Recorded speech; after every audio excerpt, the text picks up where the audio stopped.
Hey guys, it's QuickyBaby, and I'm playing in the VK4502B. This is the Tier 9 German heavy tank, but it is not the E75.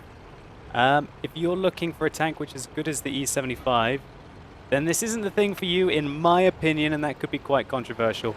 Now, what the strengths of this tank are, is the fact that because it has a rear-mounted turret, we're able to side-scrape fairly successfully. And the main weaknesses of this tank are the fact that it's got quite poor gun depression compared to the E75, which reduces its flexibility in some situations. However, because we're playing on Runeberg, we don't really need that gun depression, and so the added flexibility would be completely irrelevant really in most situations. So, we're in a fairly nasty matchup here. It's a 46%er, and as you can see, they've got some rather dangerous Tier 10 tanks. A very experienced E100 Jagdpanzer player and an IS-7 as well as a rather nasty Tier 10 artillery, so we're going to be having to watch out for him. Now, immediately we can see that the enemy are being very aggressive in the F3 area. We can see the IS-7 is there, the T-30. I'm trying to get distance so that they don't see where I am, and as you can see, I'm trying to hide the lower plate. And that's because the lower plate on this tank, as you can see here, this is what I mean when I say the lower plate, is completely garbage, unless you angle it very well against low caliber guns. So, great. We managed to get the ambush off against the Su-101 there. We shot his tracks, took his tracks off and forced him to use his repair kit. So, immediately, VK4502B, this is the kind of shot that the enemies had there, just to show you exactly. I love this new kind of camera angling that they have. This is the exact shot that T-30 just had. He made it, he aimed for my cupola, he missed the cupola, but he hit the top of the tank, and it penned me. So don't think that your turret is invincible, especially considering the horrible cupola that you have on top of this tank.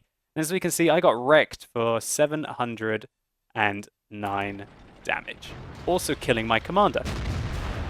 I put my commander back in because he's rather useful. You don't have much view range without your commander, and he adds just a little bit to the extra crew. Now, this T-30, I've had enough of him. I'm going to make sure he's not putting in any more 700 alpha shots into me. Now, what you see me doing here is quite interesting. You saw me kind of wiggle a little bit and then angle my armor, because this, in my opinion, is the most effective way to angle the VK if you've just got people randomly shooting you from the front. I might be over-angling a touch here. The way that I'd like to angle it is angle the gun like this, and I feel that that is the most effective angle, because if it's like this, they can't really penetrate your side, there's a good chance they catch your track, and you're giving as much angle as you can to your lower plate without making your side armor very flat, which they're easily able to penetrate.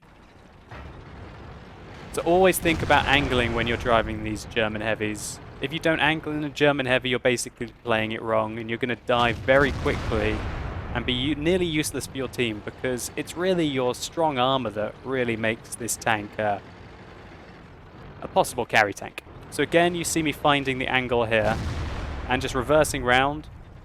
I've maybe angled a little too much in that situation. We're looking for a kill here.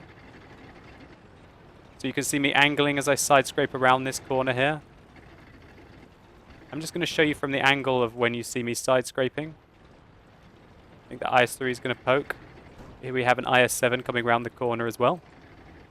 He's not quite interested in us right yet. Going to keep an eye on him. And there we go, there's my side scraping angle. Just to show you what I look like from the front. That, in my opinion, is the best way to give yourself the optimum chance to bounce. Now, I tunnel visioned a little bit there. I didn't see the fact that my team had let these guys come around the back. But we're going to side scrape again and punish this guy. We take off his track. Doesn't look like he's still got his repair kit, and now you're going to see me side scraping in the VK4502B. He's still tracked, he doesn't have a repair crew, that's not very intelligent. Now you see me side scrape a bounce there from the T95. I'm going to kill him first. I don't want him running around, and the T95 is going nowhere quickly. So we're going to side scrape again. We're looking for the cupola of the T95. That's where we need to hit him if we want to be able to penetrate him successfully, unless we can catch his lower plate at a decent angle. go. Lovely, big, juicy weak points. Boom. Now remember, the reload on this tank is rather long, so you really need to aim your shots quite carefully. You maybe saw me aiming a little longer there than I needed to, but really this T-95 is going nowhere quickly, so it gives me extra time. And there we go, that's all she wrote for the enemy T-95. So this game's looking fairly okay for a 46%er now. We've got 2 of our tier 10s left. The enemy have got 3.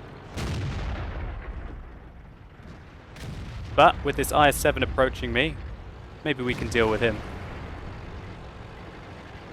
So in this kind of a matchup in the VK450-2B, I just like to stay alive, keep harassing, don't be too aggressive, because this tank really does not like to get shot in the side. You saw what it was like when that, I think it's a tier 7 or tier 8 medium, wasn't it? That tier 8 medium derped me in the side, shaving off quite a lot of my health. But now I feel like it's time to push. Using the miracles of XVM, we can see that this IS-7 has probably got nobody left covering his flank, and he's one of their best players. So I want to start to make a move on him. Put a huge shot into him there and start to pull back. Now you see me kind of reverse angling here. Now that was very interesting. This is a great example of VK4502. Look at that. Confused the hell out of this guy with my reverse angling, which I was doing pretty much perfectly. He couldn't penetrate my side armor there. All he needed to do was to hit the back of my tank, but I was reversing it rather quickly behind the Jagdtiger. Got myself out of a sticky situation using the back of my tank, and he just takes my track off. Great result for me. Fortunately, I get slapped in the side by the IS-3, but it was totally worth it to be able to get rid of that IS-7. See me reverse side scraping again here, looking for that shot on the IS-3. I had to fire clutch because the Jagdtiger was about to block my shot. That Jagdtiger just totally sucked out. He got a bit too confident there and got slapped in the side by a very dangerous tier 9 French autoloader, the 5120. Now the Jagdtiger is valiantly trying to chase down that IS-3, but I'm going to try and deal with this 5120. Really nice alpha damage on these German tier 9 tanks. 490 is very healthy. It's just the rate of fire you've got to deal with. But in these kind of situations, the rate of fire is not such a big deal. Alright, so let's pause it here. We can see a very serious tank coming down the road here. That is the E100 Jagdpanzer. That is one of the most dangerous tier 10 TDs frontally. I'm not going to let that worry me. Let's start side scraping. One right into the lower plate, hold my ground. Try and side scrape here. He's not interested in me. I'm looking at where he's aiming and he's not interested in me. He's fired, so I know I've got a free shot. Boom. Great result. That was one of their other best players in a tier 10 tank, taken out fairly quickly. And now I think the game's looking like fairly good. Fair enough, they've got some dangerous ISU-152s which really can decimate any tank. And unfortunately, I just looked at IE-100 and he's fairly low on health, so doesn't look like he'll be around for much longer, but hopefully he can give it a good go. Now I heard this ISU-152 fire, so I'm just going to YOLO around the corner. No use in playing passively right now. That guy's got a long reload and he's probably still reloading even now. I unfortunately shoot his track clutch. The VK4502 donks his shot completely against a stationary target. I wanted to kind of, I guess I was aiming for the lower plate and not the track there, but I hit the track. I want to kill this guy and not the Centurion 1. If I'm angling my armor well, the Centurion 1 basically has no chance of penetrating me frontally. And this game's definitely on now. Here we go. I wish I hadn't donked that shell against that ISU-152 and allowed my friend to lose a lot of his health, but we can't have it all. Okay, so the E100's coming back from base now, and unfortunately there's a very nasty Russian tank destroyer, the Su-122-54, making his way towards the Panther II. I totally donk a shell there. It was quite a tricky shot. It looks like there was some rubble in the way, and I shoot the rubble, and my shot flies true straight into the rubble. And oh god, this game just turned around very quickly. The 5120 assassinated our E100. I fire clutch there, because I realize there's a bloomin' 5120 coming around the corner at me. And it's time to go down with the ship.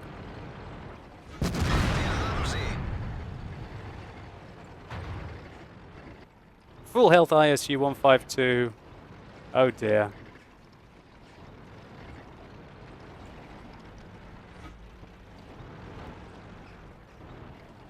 Trying to get him to donk his shell. Hope the VK helps me.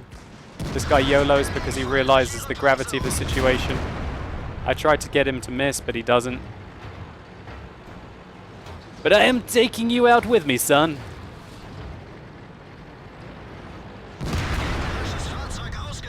And I tried to angle my armor there well, but the SU-122-54 nails me on the move. So, that was a brutal loss, but hopefully I showcased a bit of the VK4502B there for you. Let's take a look at some post-game stats. So here's that defeat in the VK4502 Alps B. We can see it was our mastery badge for a defeat. Great result. I was really happy about that. God bless 8.8 and the fantastic opportunity to get that courageous resistance and even earn mastery badges on deserved defeats.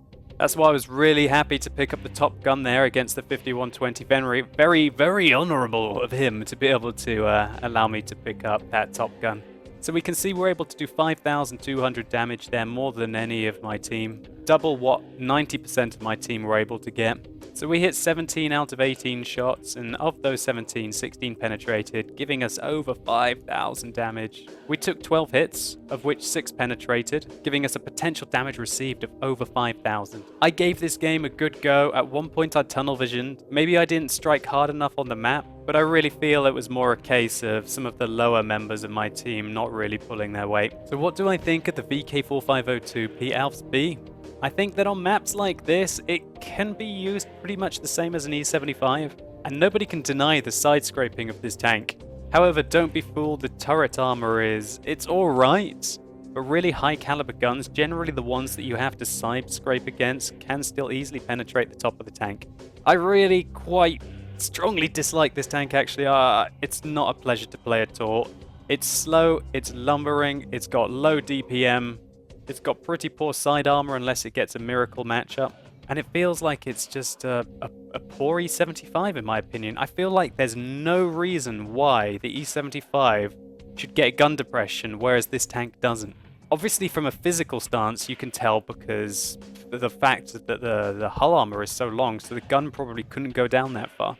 But from a balance point of view, the E75 just gets so much more gun depression, it just makes it so much more flexible. I almost think that removing some of the frontal weak points of the turret of this tank might make it more balanced, because really that's all that this tank has, is really good frontal side scrape armor, but it still makes its very long hull very vulnerable from the side and the rear. It's easily flanked and it's got a terrible traverse speed. It's not the fastest tank in the game. Really, the only reason why you'd want to be playing this is if you want to get to the mouse. But I'm not going to go into too much detail because I will be eventually doing a quick tank review of this tank when I feel like I've played it a lot more and I've probably reached the mouse.